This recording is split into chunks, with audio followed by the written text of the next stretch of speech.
This episode is brought to you by our friends at PeopleBench and Paperly. PeopleBench specialise in helping schools build their collective workforce and retain their staff. We all know the future of work is fast, flexible and connected, and we also know the crunch for talented teachers is on our doorstep. PeopleBench are here to help you manage and plan your workforce with an intuitive platform that can provide all the data you need to make evidence-informed decisions about your next staff and workforce strategy. Head to peoplebench.com to learn more. Paperly is also back, and they're proud to support the Ed Leaders podcast. Paperly fills the gap in your traditional SIS or LMS and is designed to help your school create paperless, time-efficient systems. Check them out at paperly.education. Now let's get to today's show. All right, welcome to Ed Leaders, the podcast covering all the interesting ideas about leadership, strategy, culture, and the business of K-12 education, and where we believe with better leaders we'll make better schools. I'm your host, Luke Callier, and joining me each week in the chair is my co-host and colleague, Mathew Irving. Before we get started, if you haven't already, you should sign up to the email sent out by the team at Ed Leaders. Mathew, you know the question's coming. What should someone expect in the email if they sign up? You'll expect a newsletter, Luke. If you open up the link, it'll be a newsletter. I know that might sound obvious, but that's what I've got this morning. I think what you'll find is a great inroad into reading about education and about business and a whole range of things. And Luke, I don't know about you, but I get overwhelmed by the amount of things that get sent to us in our email inbox. But if there's one thing we're going to read, I think it's this one. Ed Leaders newsletter, check it out. Not bad, not bad. I'll give you a 7.5 out of 10 today. I thought you were just going to end on it's a newsletter and I was going to give you 3.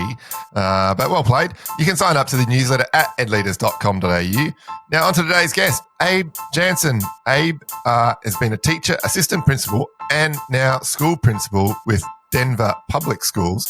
And he's one of our first guests from the United States. So without further ado, let's get to it. Abe, welcome to the show. Thanks for having me. Now, you would know because you're a listener to the show. We love to start the show with a bit of a story, a bit of a journey about your time in education, how you got into education, and what fuels you in your role. Yeah, thanks. So I fell into education by accident. I went to a small private liberal arts college in Indiana. Started as a majoring in forestry, which is not a popular major in Indiana. If you know anything about Indiana, it's very flat and a lot of cornfields. And my college actually dissolved the major after my freshman year. So you no longer could major in it. So I was stuck, had wanted to get out of college in 3 years or 4 years. A friend of mine's mom was a kindergarten teacher. She said, you might like it. So I did an observation in her classroom, liked it well enough to get a degree in it.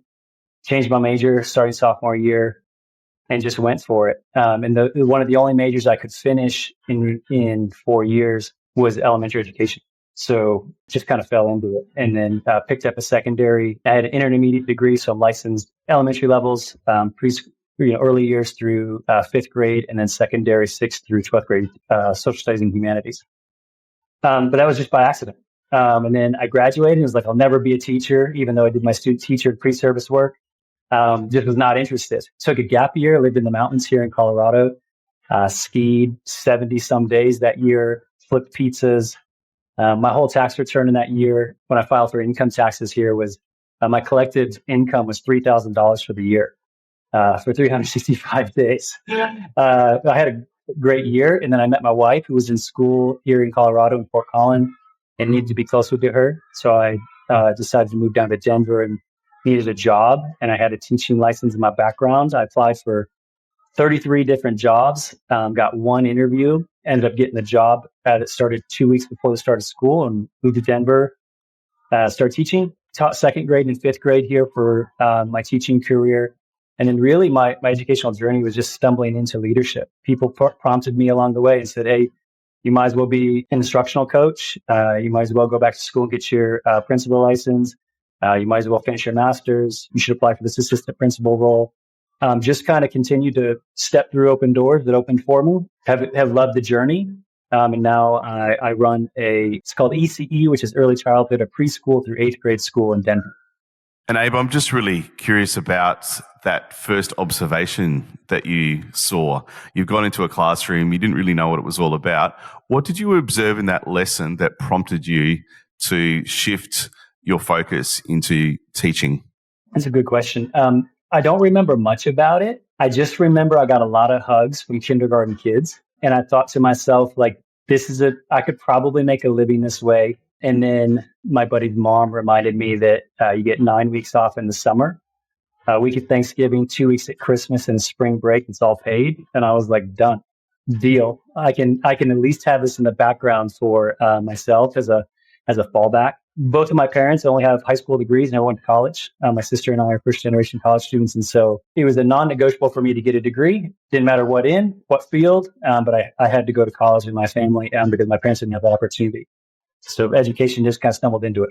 I love that you were the first to graduate, but then spent the next year off earning $3,000. I imagine that went down well with your parents. Yeah, they wrote me a check halfway through the year to help me get by for sure.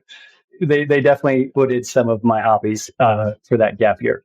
But I think there's still merit in the experiences that you probably picked up in that year. You know, whether that's, you know, serving people, whether that's kind of making new friends, you know, probably a lot of experiences there that are outside your normal comfort zone that, you know, you look back on in those first few years of your working life. And especially, you know, as a side part of that story, like meeting, you know, future wife, you know, like there must have still been a lot of value in that year. Yeah. You know, one of the most transformative things that came out of that year was, yes, I met my wife, had some incredible memories, but I took a course through, it's called NOLS, which is called the National Outdoor Leadership School. It's based out of Lander, Wyoming. Do a lot of expeditionary learning, semester abroad. And I actually got my Wilderness Emergency Medical Technician certification, so my EMT, the Wilderness First Responder courses. And so I lived in Wyoming for a month of January, which is it's north of Colorado, which is incredibly cold in January in the mountains. And that really solidified my values in education around experiential learning and trying to bring back the fun and joy of schooling. And it's just so much more than just curriculum or assessments. And so having that on the heels of college, in which I was a little bit disenfranchised with the way that public education was going, it was serendipitous, but it has informed the way that I lead and the way that I taught when I was in the classroom, for sure, by taking that month-long course. And Abe, just in the very short time that we've been speaking, I can't help notice the number of qualifications that you've sort of receiving along the way, along the journey, from, you know, having your sort of teaching degree. You talked about, you know, just now your sort of that outdoor qualification. You've talked about instructional coaching and a principal license, which is just really interesting to me. Talk to us about, I guess, in your system, that some of those regulatory requirements and how important those qualifications are. Yeah. Do you guys not have to be certified to lead schools, like as a principal? Wow. Okay. So interesting. I wouldn't say there's a piece of paper that goes, you've been to principal school and now you're ready to lead a school. There's not a piece of paper for that. It's so it's pretty regulatory here to teach or to lead public schools. You have to be certified through the state, just like a teaching license or a teaching credential. You have a principal license. And so went to the University of Denver, went to what's called the Richie Ells program, which is a principal residency program, which is it was a year-long program, which is the first year of a master's level courses. To get certified, you have to pass a certification assessment, an exam at the end to get your license and then file with the state. And then the second year of my master's program was finishing my master's. So certificate program was year one, and my master's program was finishing year two. But yeah, that's required to lead as an assistant principal or a principal in Colorado in the public school system. There's some alternative licensure options where you can secure yourself a job as a leader and then enroll in college afterwards. But the traditional route is to get your principal license and move up that way. And Luke and I often talk about, you know, that qualification and, you know, and I think the principal license actually is not a bad way of sort of putting it. To what extent do you think that's prepared you for your job as a principal? Zero. He's holding up a He zero just put sign for the audience out there. I was being facetious. A donut sign. Big goose egg. I think you guys know the answer to that. It's a much like teaching, right? So I got a degree in elementary education, did my student teaching and pre-service residencies, got my first job, and just trial by fire, right? Second grade teaching. The example I always use is I just kind of took it for granted on how hard it is to set up a classroom. And in day one, I tell my staff this, even day one of my first teaching job, I had 29 second grade students on the carpet, and I just said, go get a pencil. And it was just mass chaos, just absolute mass chaos, pushing, shoving, biting, kicking, hitting, and forgot about the importance of setting up rituals and routines and practicing those and being really clear with your instructions. So I learned a lot my first teaching year, more than I ever did in college. Same principle in leading schools. I went to school every Saturday for a year at a pretty prestigious university here, University of Denver's leadership program stands in pretty high regard in the country. And I learned more in my first year as an assistant principal than I ever learned in school. In my first year and a half, 2 years as a building leader, as running my own building, I learned more than I'd ever learned in any program ever. And most of it I didn't learn in school. It all came by experience and making mistakes. Do you think that there were certain qualities that you had in those first, those first years in your role as an assistant principal that kind of made you stand out as a leader? Oh, that's a great question. I really, wow. Yeah, I have a really high sense of like personal mastery and self-efficacy. It's something that I look for when I hire. Is I believe in hiring good people. We can train them to be good teachers or good leaders. I have really high standards for myself and want to succeed and believe that I can succeed. And so as people kind of sheltered me along the way and pushed me forward and said, you need to go do some instructional coaching. You need to take on this and you do that. Sometimes maybe an overconfidence, right, in my abilities to do it, but being willing to kind of just get gritty with it and doing whatever's possible to be successful in the role. It served me well. So I think I'm just wired for that. And to be honest, as I think about it, it's less about me and it's more about the people who surrounded me. You know, the people that were pushing me forward were also the ones that were supporting me to learn how to coach teachers. Working with adults is far harder than working with children, in my opinion. And so not only were they like, you should do this program, you should do this principal residency, you should get your master's degree. They were the people that were supporting me in the work. And when I got in the job and I decided to walk through the door and got hired or got into the program and then had no idea what in the hell I was doing, calling them up and saying, hey, I'm way in over my head and I need some support. I need some help. Not that you forced me to do this, but like, hey, you told me I would be good at this and I don't feel very good at it right now. You got to help me along the way. That's really, I would say it's less about like my predetermined skill set. I do have a high sense of self-efficacy, but like it's really about, I had to learn to build those systems of support and connectionness for myself as I was stepping into those doors, because I found out in each role, it felt pretty lonely and I felt ill-equipped and I had to figure out ways to be supported and to be successful. So I think it's less about me. It's more about the people that I had to kind of drag along with me and ask to help. You did say something there that I just want to dive in on further. I think you made a comment, something to the effect of you were doing whatever needed to be done to be successful. And I think that's it's an interesting notion for an aspiring leader. It doesn't matter what needs to be done, that you do it in order to be successful. And if that means being at school at 4 a.m. or being at school at 11 at night, then you do it without complaint and you do it because you want to be successful in that role. Does that resonate?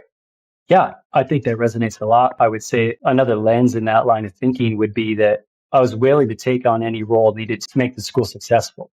So where I've seen some leaders fail is they're like, ooh, I don't do recess duty. I don't watch the yard. I don't do X, Y, and Z, or I don't cover classrooms when we don't have subs or whatever it may be. And what I learned quickly in my first year is that it's actually kind of chameleon-like. You have to do whatever the job requires. And it might be teaching kindergarten for the day because you had a teacher call out sick with no substitute. I firmly believe that what I learned, I think all leaders should be on the yard at recess duty every day. I think they should be doing cafeteria duty. I think that being in the trenches and leading by example is the only way to lead early on in my career, I was willing to do anything that the job required. I never said like, no, I don't do that, or I won't do that, or I can't. I was like, okay, I'll quite literally do anything. Scrub toilets, clean mirrors, vacuum with the custodians because they're short staffed and some of the classrooms didn't get cleaned. Like, you just got to do whatever it is to make the school work. And from that, I think I learned a lot. So, Abe, you're sort of describing almost the chief operations officer and the types of things that you've been doing. We often talk about the different identities that come with leadership or the different skill sets. You need to be a strategist. You need to be a shaper of culture and a whole range of different things. What are the skills that come naturally to you when we talk about leadership, and perhaps those things that you need to work a little bit harder on? I would say that the operations things, they come the least natural. I was not ready for it, especially when I stepped into being the principal of a building and the building leader. It's actually more so chief operations officer than it is instructional expert or teacher leader or leader of leaders. I manage and run a $3.7 million budget with a staff of 50 some folks, hundreds of kids. Like, that came the least natural for me. And I had to learn a lot about distributed leadership. I think like that is somewhere where I'm still learning, is how to delegate well, how to vision cast well and make sure people have the tools and then not micromanage along the way. I would be lying to you guys if 100 times in the last 2 years in which I thought I was delegating and distributing leadership really well and realizing I'd get to the end of something or a project and people would report back and I would be like, that's not what you're supposed to be doing. Or that's not the way the product should look. The only fault is my own, right? It's a skill set that I was lacking in how to cast a vision, build buy-in, lead through coalition, set up checkpoints along the way, learn some project management skills. And one thing that we were working with our teachers is having the exemplar in mind at all times, right? What is the end goal result that you're expecting in the lesson? What is the end goal result you're expecting in the project? What's the end goal? As I'm leading a school, what's the end goal that I actually want for a school? And then that backwards design work applies across the categories. But yeah, the distributive leadership and the delegation is a skill set from that quarterback seat that I'm still working on a lot. It's been a challenge. I'm much better at it now than I was a couple of years ago, but I got a long, long way to go. And are you getting good feedback from your staff about the things that you need to be leaning into and perhaps leaning out of when you sort of describe that distributed and delegation piece? Yeah, we're getting great feedback. I have a wonderful co-leader. Her name's Jillian. She's an assistant principal here that I brought over with me. And we have some feedback loops that we set up intentionally each quarter. We solicit feedback from our staff around kind of our key metrics. And then I think the most important thing is that we don't only take that feedback, we categorize it, we synthesize it, and then we share back out on what we're doing about it and what we're doing with it. And so we always close the loop and talk about what's next for us based on their feedback. We know we have a long way to go, so that's helpful. The other thing that it's a lesson I've learned in leadership is I've always prided myself in an open door policy, right? If somebody needed something, they could come talk to me. If they needed to give me feedback, I'm open to it. I learned a couple things about an open door policy. One is staff members usually don't take that opportunity to provide feedback, especially at the beginning, because there's not a lot of trust there. They're not sure what's going to be done with that. And so the open door policy just remains open and nobody comes in and actually gives you the real constructive feedback that we need to move the organization forward. That took a while to build. The second thing I learned from a mentor of mine, she told me 2 lessons in leadership when I was taking over a building. The number one rule of being a principal is learning how to smile and eat shit. As the first thing. The second thing is when somebody knocks on your door and says, knock, knock, knock, you got a minute? The second thing you have to say is no, because you will never get anything done. And so my open door policy, one, we had to build through some trust and transparency to where people actually felt cognitively safe to come and actually give us good feedback to move the organization forward. That took a while. And the second thing is I actually had to start doing more of a closed door policy, which is I can make time for you, but please schedule it so I can be incredibly present and I can listen and I can support the conversation rather than just saying, sure, I have a minute when I really didn't. That actually was not serving my organization well. Does that make sense? Yep, absolutely. I was laughing away there, Abe, because I was thinking to myself that I reckon that I've knocked on Matt's door when we were working together at least 1,848 times saying, have you got a minute? Yes. So maybe there's something there for Matt to learn today about that comment of, have you got a minute? I'm just locking I was thinking. I'm just locking the door. I got my door locked right now. I learned that too. Like when I'm busy, I lock the door and people will try it and they'll look at me and I go, nope. And it's something I had to learn because I put a lot of worth in being available to people. I put a lot of worth in, being accessible, wanted to be kind of the people's leader. And I still feel like I have some strengths in that space, but like really had to start setting some boundaries for myself and learning to say, no, I don't have a minute. I can make time for you. It just can't be right now. And also learning to like have people prioritize. So saying like, is this an emergency? And training people is because if it's an emergency, I can have a minute, right? If it's important, that's great. If it's trivial, then schedule it with me and I'll get you in a week. But that was the important lesson for me to learn. I'd just be saying to Matt, yes, it's an emergency. Yeah, it's 100%. It's an emergency, Matt. I must talk to you right now. Yeah. I do want to go back. You used a word that I actually haven't heard before, which I always love to learn a new word, and that's vision casting. And you talked about your journey to understanding when you were vision casting, in some instances, what you had in your head as your vision was is not what came back to you, a month or two later. I'm interested in learning more about what you do now in real terms to deliver that vision casting and how you do that. Like, how do you meet with staff? How do you kind of grow that vision with them? How often are you meeting with them to really bake that vision with your team? I might have to take a couple hacks as the answer here. So that's a pretty complex question. Some context is when I took over this building, the previous leader for 7 years left. They ran a process to hire a principal, didn't find somebody that they felt was the right fit. Building was held with a interim principal, which is in essence a retired leader in the district that is kind of keeping the lights on and keeping people safe for 8 months. And then I came in mid-year. And so I took over in January and got kind of plucked out of my current or previous role. And I learned a couple things around the vision casting, which is I knew that from kind of the folklore of the building, the vision and mission and values hadn't been kind of reset and done in 7 years. It was old and antiquated. When I got in here and asked people when I was in the hallways of what's the vision of this school, nobody knew it. Nobody knew what the vision was. Nobody knew what the core values were. It wasn't something that was kind of that North Star, right? We found that out pretty quickly in the hallways here. The second thing is the vision and the values that were put together sounds like it wasn't done through a coalition even 7 years ago. It was kind of this magical thing that came out of one or two people's like brains. And it's like, hey, here's the vision of our new school. And it didn't have any stakeholder buy-in. It didn't have reverse voices at the table. It didn't represent the mental models of our school. We have a segregation composite index. Have you guys heard of what that is? Segregation composite index?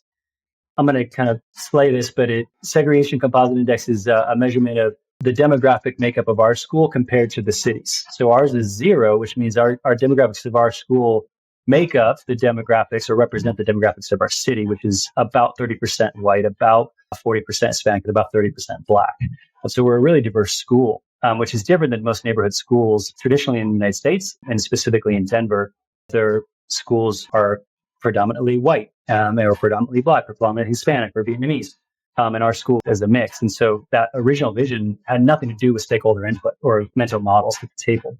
And it didn't reflect the voices of the school. And so I came in and knew that it needed to be reset, knew that it needed to be done through a coalition of stakeholders and staff and students and community.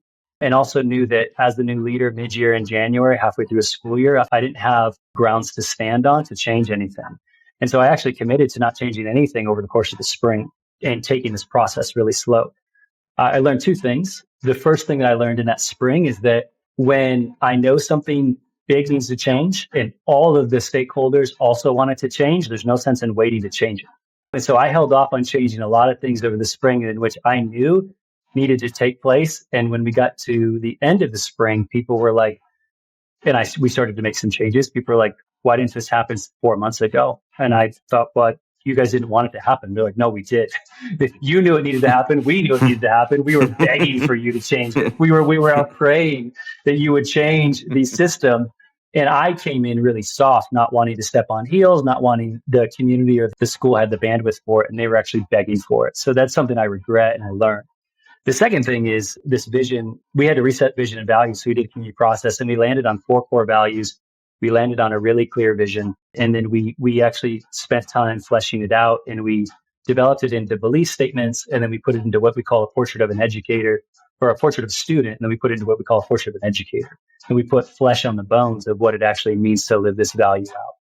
That's a really long-winded answer to get to your question, which is we do our best, and I say our best because it's not perfect, to weave the red thread through all of our work. So all of our professional learning, our co-planning meeting, our observation and feedback cycles, we weave the red thread of what we are doing here, of nurturing kind and curious learners and getting kids future ready. That's our vision through our work. And we pick out those belief statements, and we pick out the flesh to bones of like the portrait of student, and we weave that into our work, and we use it as a guiding force. And so from our document, one of the things is really valuing excellence and holding kids accountable for producing high quality products, that they have pride in their work and that they're revising it and they're getting high quality feedback to give their best effort and create the highest quality product possible. And that is weaving through our instructional work of how we provide high quality instruction, right? High quality products only comes from high quality instruction. And so we're trying to just sink our teeth into at least one or two of those core tenets of our vision, values, and mission in everything that we do. And I say we're working on. We do sometimes some quarters we're spot on with it. Some quarters it's lacking. Some initiatives of professional learning is a national model, and some is absolute trash and should never be done again. And it was terrible, but we do our best to take that anchor document. It's all in one document. It's 3 columns. It's vision, values, belief statements. It's a portrait of a student and a portrait of an educator. And it's all in one document. That's our guiding force and our guiding light in everything we do. Yeah. So, yes, it does, Abe. That's very good. Can't help think that, when you walked into the school, there wasn't necessarily a sense of, what the school stood for. And you perhaps didn't have staff going, this is who we are, this is how we do business. And I wonder now, is that there a real sense that, teachers know who they are, they know what their school is, they know what they stand for, and then, there's a greater focus on the work to bring about better outcomes for kids. 100% better than it was. I think that where we are still working on ensuring that what we claim to be about and do, right, is truly that. And what we're trying to continue to do is to make the best way I can describe it is this idea that I call like portability, like that it's like we have boiled down what we are about to something that's portable. I define portable as like one can be retained and memorized, right? And applied independently. And so like we are trying to get it to the utmost core, right? That it is just a couple words. It's a mantra of what we are about. We're not there yet because there's competing priorities. I work in a huge district, right? There's almost 100,000 students in our district. There's almost 200 built school building, and there's a lot of agenda items and compliance and competing priorities. But we are trying to get to this place of like, can we boil down what we are about into a few sentences or a few words into like a mantra? And that's like our guiding force. And that's our guiding light. We're not there yet. We are 100% in a better place than we were when we took it over. I also have almost an entirely new staff. So in the second year, I've personally hired over 80% of the teaching staff. That was partly intentional and partly just happen chance. But having new folks to build this organization with was incredible. And then having 10 to 20% of those historical staff that are amazing cultural icons here that have known families for 10, 15, 20, 25 years. We have one teacher who's been here 25 years. She's taught kids upon kids, families upon families of generations. And so having a brand new staff to buy into the vision and values and what we're all about, with having those rocks, those foundational rocks of this community and culture at the same time, yeah, we're in a much better place. We're not there yet. If you showed up and you quizzed all of our staff, you probably hit a 75% mark of being able to really boil down in a mantra of what we're all about and what we're trying to do here. But we're getting better. And I think we're getting better as we stay focused on things that are important. And we try to, I believe as a principal, one of the biggest jobs to do is to filter out and keep all the baloney away from your staff, right? So like kind of like a box out in basketball, you like hold as much back as possible and you just let the important things through. And so I think we're doing a good job of filtering out stuff that I don't think is very important and letting the really important things stick. And we're trying to get to that place. But to be honest, Matt, I don't think we're there yet. I'm only in year 2 here. I think, as we make some more sizable improvements here, I think year 3 might be a place where we really we see the momentum start to pick up. As a leader of a school, you're probably aware that on average, around 80% of the cost of running a school is the salaries and on-costs of its workforce. And yet most schools do not have a comprehensive visibility of their workforce data and metrics. That's where People Bench excel through their patented and school workforce benchmarking and strategy development platform. They use data science, machine learning, and predictive analytics to provide insights and resources that support school leaders to become self-sufficient in responding to the future of work in schools. The platform can benchmark your workforce data to other like schools, build your workforce strategy, and monitor progress on metrics like teacher resilience and workforce culture, while keeping an eye on how these factors impact student outcomes. A PeopleBench subscription provides your school or system with access to their school workforce research, school workforce benchmarking tools, dashboards and reports, workforce resilience tracker, their workforce culture tracker, their workforce strategy tracker, and much, much more. Check them out at peoplebench.com. I've got a question for you. How many paper processes does your school have? Well, that's where Paperly comes in. Paperly is an integrated one-stop shop of intelligent workflows that can help your staff save time and reduce that administrative burden that we know exists in schools and we all face on a daily basis. They're a completely modular admin management solution, meaning you just choose whichever of the 16 super useful modules that your school needs. My personal favorite that we use is their calendar module, which makes the administration of the school calendar so much easier. Check out paperly.education today and chat with the team about a demo for your school. Now back to today's show. You talked there about the number of new staff that you've hired, 80%. I think you mentioned 65 staff earlier, so maybe 40 or 50 staff in the last kind of 18 months. I'm always curious as to people's hiring philosophy.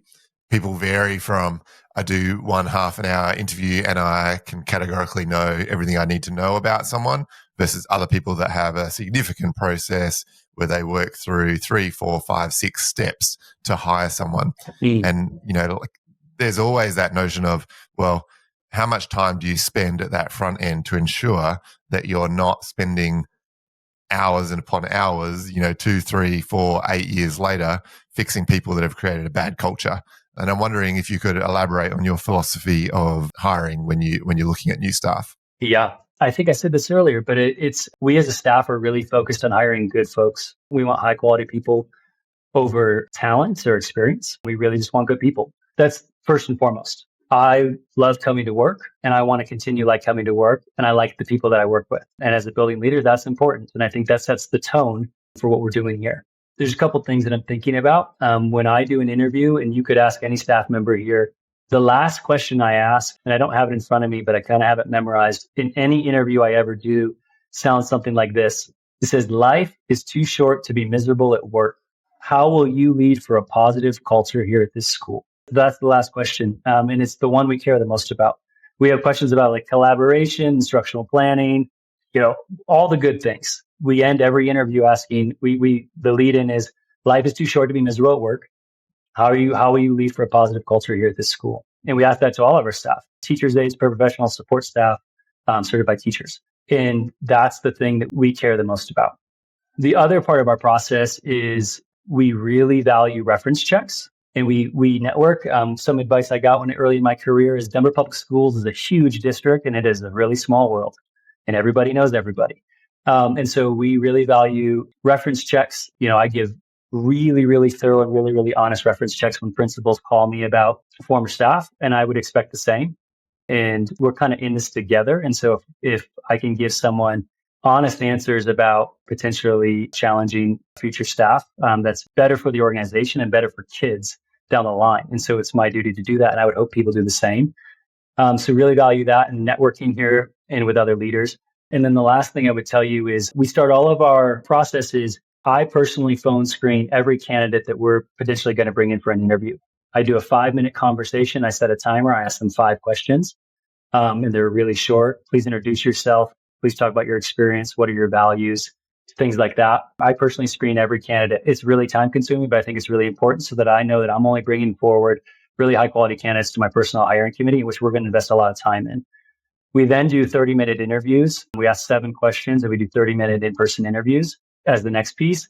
And then we almost never, and I'll say almost never because I've hired a few people without it, but almost never do we ever offer a job without seeing them in action. So we make them teach model lessons and we put them cold in front of kids at our school usually. We give them a standard or a lesson and we say, it's second grade. You're focusing on adding combinations up to 100 and there's 22 kids in the class. We give them, 24 hours to plan their lesson and they show up cold and they have to teach. We can tell a lot about a teacher within 5 minutes, even if they don't know the kids' names, establishing rapport and trust with the students, learning kids' names, being super savvy about how they set rituals and routines to get kids' attention, and then just the general energy. We know that that's probably the hardest thing they'll ever do is teaching a cold lesson in front of kids that they don't know in a school they don't know and a lesson that they know is probably going to flop. But it's all about the soft skills and the resiliency and the efficacy of can they get in and own that space. And then from there, we can almost always offer a job and be pretty spot on that we're hiring a good person from a phone screen, an interview with our personnel hiring committee, and then seeing them on stage. Literally within 5 minutes, we know if it's a yes or a no. But that's our process for teaching positions. For like assistant principal, instructional deans of instruction, or other things like that. Like I said, I have a wonderful co-leader named Jillian. We put her through a pretty intensive process of really just scenario-based work. So data scenarios, coaching scenarios on cue. We did a bunch of instructional rounds in classrooms. So we'd go into classroom, jump into a cold classroom, watch for 5 minutes, pop out, say, what'd you see? What would your coaching move be if that was indicative of the general practice of the classroom? Hop into another one. We do, 5 or 6 hot rounds. But yeah, pretty intensive, but not to belabor the point, but most of our hires are teachers, right? And it's a personal phone screen, committee interview, and then an on stage. Do you have the skills to do what it takes in a really hard environment? That sounds like a really comprehensive process, but it really does focus on bringing out those great people that then, 9 times out of 10, I imagine, are those great teachers. One of the things you're sort of touching on there is a little bit of practice. And we don't often talk about teaching and learning practice here on the pod. So really interested in some of the things that you're doing in that teaching and learning philosophy, if you like, particularly around tier 1 instruction, around assigned competencies and the like. What does it look like in the classrooms in your school? What are teachers doing? What are students doing?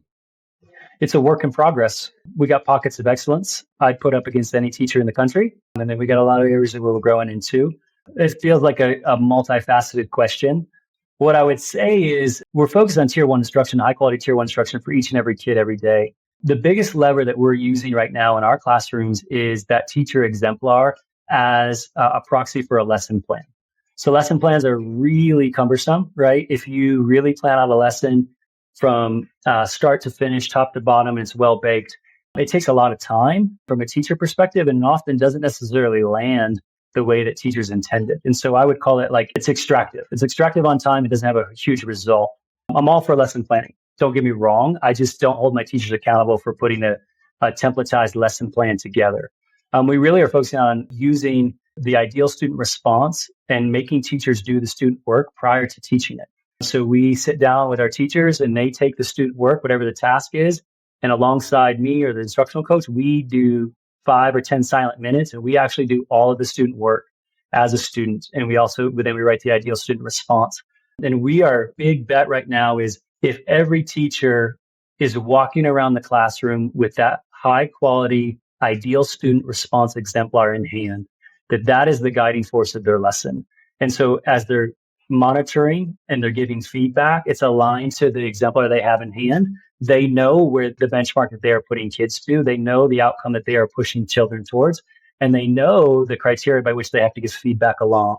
And so that exemplar is our big bet. Yes, we're lesson planning and we're creating high quality tasks and all the things, but it's really about, does every teacher have the exemplar, and has every teacher done the work in preparation to know what's expected of kids and to also pre-plan for the misconceptions that are most likely going to come up. And they only know that if they do the work.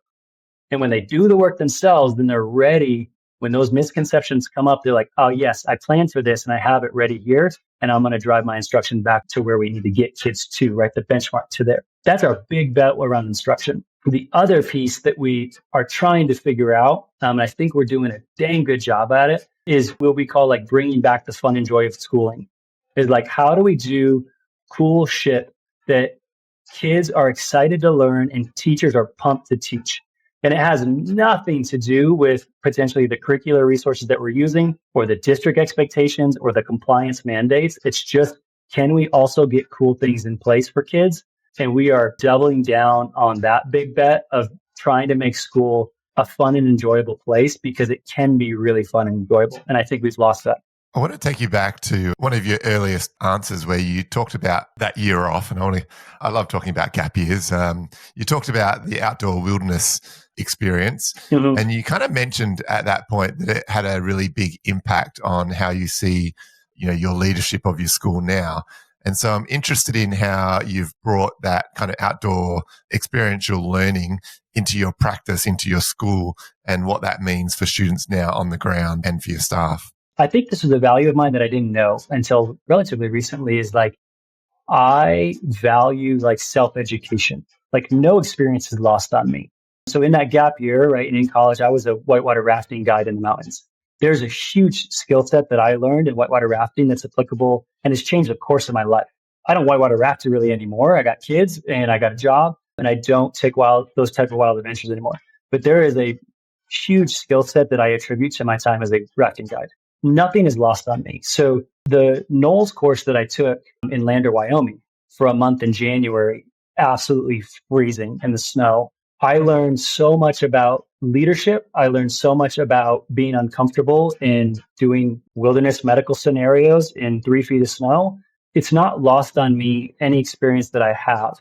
I would say that's what drives me. Is I really believe, if I were to like synthesize it down, I would tell you that like, I'm committed to creating environments, yes, that like communicate belonging, but also open doors and remove barriers for opportunities for kids, right? Opens doors and removes barriers that like something that they experience at school might open a door or pique an interest in what they're going to do down the line, right?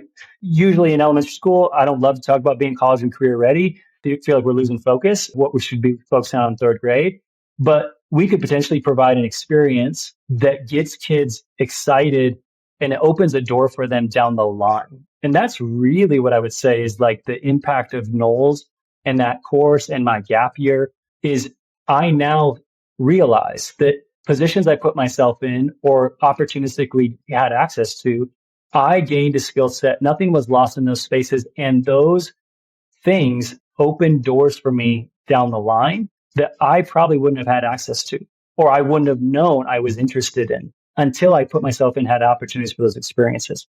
So like, I hope that answers your question, but like, that's really what we're trying to do here is we want to provide the opportunity that exposes and opens doors through fun and enjoyable schooling experiences, because I'm hopeful that our students have the same value that like self-education, nothing is lost. There are skills to be gleaned and to be learned and to internalize from every opportunity. And if we do that through multiple modalities here, then I feel like we're hitting the mark on what we should be doing in schools. And what sort of opportunities do they look like? And kind of how often are you promoting them for your students? Baseline, we ask every teacher to go. We strive for every teacher in every classroom to take at least one field trip or learning excursion a month at a minimum. I've set aside money in my budget to pay for them. We partner with some of our parents, our PTSA organization, but we would hope and I crave that teachers are taking field trips. We also bring a lot of learning opportunities here. We have a bunch of community partnerships with businesses in Denver. It's called Capitol Hill, which is right down the street from the Capitol building in downtown Denver. So we have access to a ton of opportunities here. We go take kids skiing, rock climbing, graffiti tours in downtown Denver. Our middle schoolers have an on-track field trip on Monday, and they're going indoor skydiving. It has nothing to do with what they're learning, but it's cool as hell. And we are stoked for it. And so they're going to do that. Everything in between. We had a gentleman who lives in the neighborhood who's a hobby gardener and farmer. He has an apple press. We have a couple apple trees on our campus. So the kids got ladders, picked all the apples, put them in the press, and we made fresh pressed apple juice. Like literally some of our kids were like, I didn't know apple juice was made this way. It's like, yes, if it's good, that's all it is, right? It's just pressed fruit. And that blew some minds. We've done a couple things. So like, yes, the field trips, we've built into this, our comprehensive schedule, what's called the P21 block, which is 30 to 45 minutes daily in our comprehensive schedule, in which, like I already said, teachers can teach whatever they want. There are no rules or restrictions. And I want them to be excited to teach it. And I want kids to be excited to learn it. And that's truly it. The statement I always say with my staff is like, I didn't learn the power of compound interest until I was about 27. And I should have learned that when I was 9. And so like if kids can learn financial literacy and the power of compound interest because we do a stock market game with them or anything, like that's going to serve them well in the future. And the last thing that we're doing, and this is a pilot, we're just starting it this quarter, is we also are realizing that like after school enrichments, it's an equity issue about who has access to transportation and resources. During the school day, we're carving out instructional time and we're bringing enrichment opportunities for kids to have access to and opportunities to just experience new things. So we're bringing in cooking classes. The kids will make dishes and learn recipes in classrooms. We're doing watercoloring. We're bringing in a yoga instructor. We're bringing in all of these different enrichment opportunities that are often available to kids outside of school hours, but only if you have transportation, only if you have resources. We're doing that in school during the school day. So those two barriers are removed and every kid has access and opportunity to experience something new that might open a new door or spark an interest in them. So yeah, that's to come. That's starting in the next couple of weeks, this idea of in-school enrichments. But I think it's going to be powerful for our kids. It's going to break down some of those historical barriers to access to some of those cool things. So, Abe, it sounds like this idea of opening doors, removing barriers, a great vehicle for developing resilience, developing independence, curiosity in the world. But also, I can't help think that it's about supported risk-taking so that learning can happen. Does that resonate with you this morning? I think it resonates. I think we have a long way to go with that supportive risk-taking. I think kids feel really safe at our school between student and teachers and staff. We got a long way to go in schooling in general in America, probably Australia too, but specifically here around students feeling safe around their peers. And we really have a long way to go, I think, in making sure that as we are fostering environments where kids feel belonging and we communicate that value and belonging, that they feel safe taking those risks. I think we're doing a decent job at it. We're a relatively small school.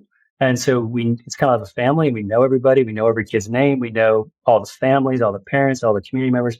And that really helps. But we got a bit of a ways to go to break down some of those barriers of like that fear of like peer comparison or peer criticism that's not well-intentioned from their friends. We could get into, why culturally and societally that it's hard to be a kid, specifically a middle schooler right now in that 6th, 7th, and 8th grade.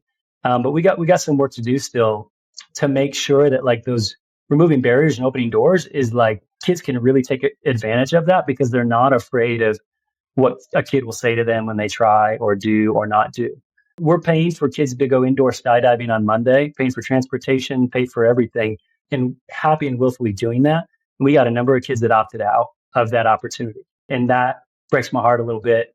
There's something there that they're not willing to go and try something that's going to make them really uncomfortable in front of their peers. And they might have to, I don't know. We're not quite there yet, but it's important. And I think that's the second thing to opening doors and removing barriers is make sure kids feel safe to take advantage of what they have available to themselves.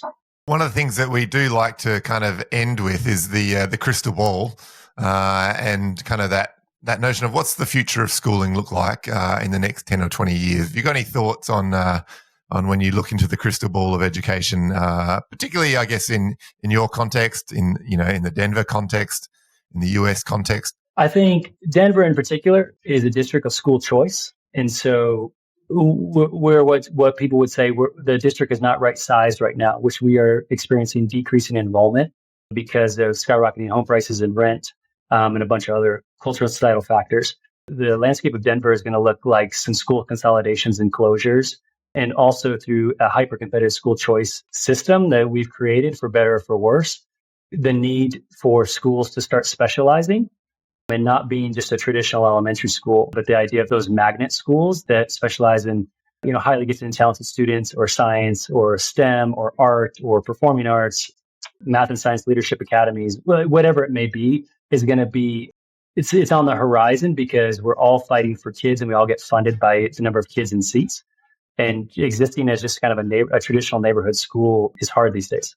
That's in Denver. I think nationally and globally, I think there's a big move towards, what probably needs to be a more consistent, like blended learning model that capitalizes on less teachers available coming out of universities that are willing to do this work. And so we have to think differently about how we can instruct maybe more kids at one time in a different environment that also frees up one-on-one attention for children. And the way in which I think, in my opinion, you can do that the best is through more of a blended learning model that capitalizes on the intentional use of technology, but freeing up the teacher to provide, that one-on-one or small group instruction that's targeted to kids with potentially larger class sizes. No, good answers. Any comment there, Matt? Before I get to my favorite segment, 6 in 60 seconds. No, I agree with all of that. And bring it on, Luke. Let's go. All right, here we go with my favorite segment, 6 in 60 seconds, one word or idea. That's the rules. But hey, Abe, no one follows the rules, so you do what you like with these questions. No one follows the rules. No, exactly. One educational narrative that's been underrated or overrated in the past decade. All data is meaningful. One underrated role in a school. Did you say underrated? Yeah. Facility manager, custodian. The most interesting professional development you've ever done? Adaptive schools is a training on how to manage, facilitate, and run groups, professional learning groups. Adaptive schools is really great. If you could change one rule or one thing in education, what would it be? Though I value accountability and standardized assessments, that standardized assessments on any given year was optional. One book worth reading? The Four Pivots by Sean Ginwright. Have you guys heard of that one? I have to look it up. Good. No, haven't heard it. We're going to have a look at it now. Yeah, The Four Pivots. It's about healing and recentering humanness coming out of the pandemic. And one person we should interview on the podcast. I don't know him personally. I just follow him. I think he's brilliant. Dr. Chris Emden, professor at Columbia Teachers College in New York City. We'll have to look him up. But the crowd appreciates you following the rules. Well done. I'm going to give you 10 out of 10 today. All one word or idea. So very well played. Yep. Well, with that brings an end to our show for today. I hope you've enjoyed our little chat with Abe. Matt, closing comments. Hit us with them. I know you've got them. Well, really enjoyed our conversation today. Abe, you really talked about, for me, 4 things that really popped out. That model of leadership, leading by example, getting in the trench, doing the duties, walking around the feedback loop. I love that, the practice of teaching and how we think about that, getting our teachers to actually do the work. So that they can be agile to any misconceptions.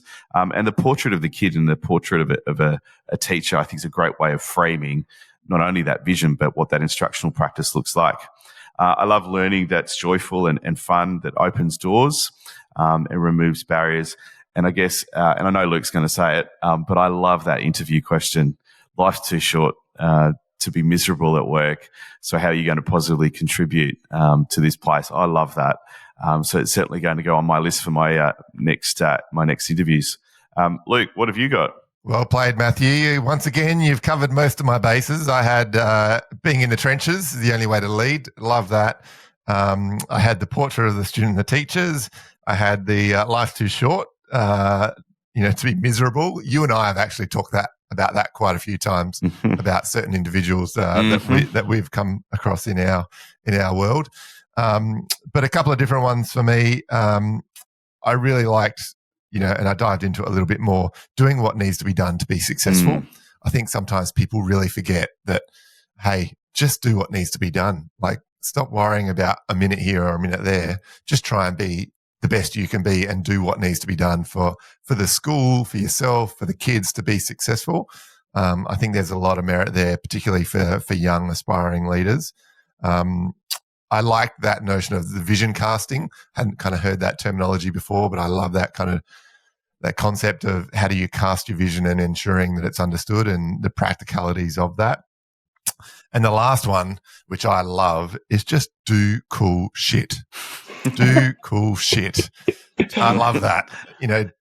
Do cool shit in your school. Make it cool for kids. Do things that, hey, maybe sometimes don't connect to the curriculum, but it's just cool. Just do it. So I love that notion of let's do more cool shit in schools. So that's it for me. Yeah. Abe, thank you for being on the podcast today. Any closing comments from yourself, and where can people also find you on the internet if they want to connect with you?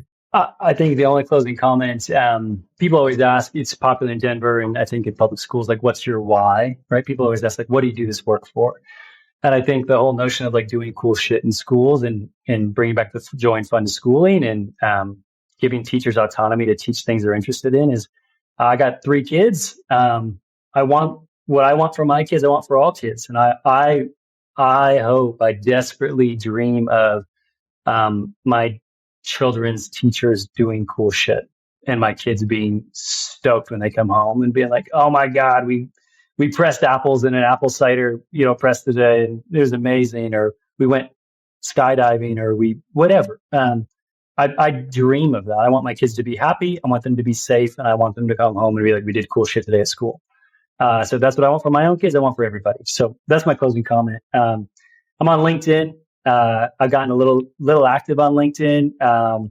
It's actually been fun for me, rather than doom scrolling the news, to actually try to create something and produce some content rather than just consume horrible information. And so LinkedIn, Abram is my full name, Janson, JNS1. Excellent. Well, that's awesome. We're going to try and do more cool shit in our lives too. And for the audience out there, you need to do more cool shit in your life too. So please remember, if you haven't already subscribed to the show, don't forget to share the love. Tell a few of your colleagues, share it around. Tell them that they should be listening to this cool free PD called Ed Leaders on wherever they can listen to a podcast. As I mentioned at the top of the show, if you're not signed up to the Ed Leaders newsletter, you're missing out. Check out edleaders.com.au for more detail. Thanks again to the sponsors of today's show. You would have heard them in the middle of the episode. Please take a few minutes to go to their website, check them out, as they help us to make this PD free for you. You can connect with Ed Leaders and both of us on LinkedIn as well, where we'll keep you up to date with what we're up to. Thanks again for listening, and we'll catch you next week. Go well.